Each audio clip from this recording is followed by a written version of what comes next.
పచ్చ మీడియా పిచ్చి పరాకాష్ఠకు చేరింది. లాస్ట్కి ఈ మధ్య కుంభకోణంలో భారతీరెడ్డి గారిని కూడా ఇన్వాల్వ్ అయినట్టు వీళ్ళు క్రియేట్ చేస్తున్నారు సొంతంగా. వైఎస్ అనిల్ రెడ్డి సంస్థల మీద, వాళ్ళ ఇళ్ల మీద దాడులు జరిగితే, మద్యం కుంభకోణం వాళ్ళు దాడులు చేస్తే అందులో డైరెక్టర్గా ఉన్నటువంటి భారతీరెడ్డి గారి అనే ఆమె జగన్మోహన్ రెడ్డి గారి బంధువులు. దానికి జగన్మోహన్ రెడ్డి గారికి లింక్ పెట్టి వైఎస్ భారతి గారికి ఇందులో సంబంధం ఉంది, ఆమె నడిపించింది మొత్తం అని చెప్పి ఒక క్రియేట్ చేసేది ఇదంతా. అసలు ఎవరు ఏందని తెలుసుకోవాలి కదా. మీడియా పేపర్ చేతిలో ఉందని మీ ఇష్టం వచ్చినట్టు ఎట్టబెడితే అట్ట రాస్తే కుదరదు కదా.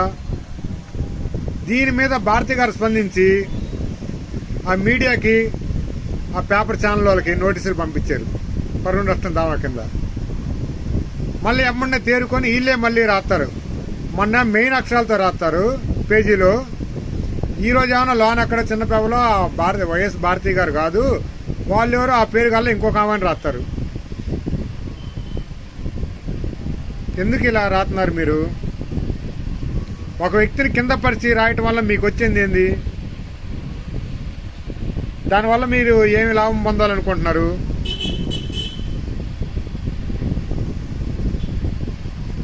ఒక ఉన్నతమైన వ్యక్తుల్ని పేరు ప్రతిష్ట మొత్తం భంగం కలిగించడం వల్ల మీకు వచ్చే లాభం ఏంది? ఒకసారి ఆలోచించుకోండి. చేతిలో పేపర్ ఉంది, మీడియా ఉంది, మా ఇష్టం వచ్చినట్టు రాస్తామంటే ఎట్ట కుదిరిద్ది? కుదరదు కదా. ఈరోజు మళ్ళీ ఏబిఎన్ న్యూస్ ఛానల్లో వాసిరెడ్డి పద్మ గారిని కూర్చోబెట్టి భారతి గారి గురించి ఇష్టం వచ్చినట్టు మాట్లాడుతున్నారు. ఏమ్మా వాసిరెడ్డి పద్మ గారు, జగన్మోహన్ రెడ్డి గారు అధికారులు ఉన్నప్పుడు మీకు వాళ్ళ ఫ్యామిలీ గురించి తెలీదా?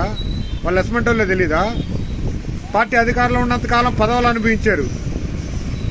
పదవులు అయిపోయినాక పార్టీ పోయినాక వేరే పార్టీలోకి వెళ్ళి మీ ఇష్టం వచ్చినట్టు మాట్లాడతారు. అది కూడా భారతి గారి మీద. ఏ రోజైనా కానీ ప్రత్యక్షంగా రాజకీయాల్లో వచ్చి ఇన్వాల్వ్ అయ్యారా? ఈ ఆఫీసులను చూసారా మీరు?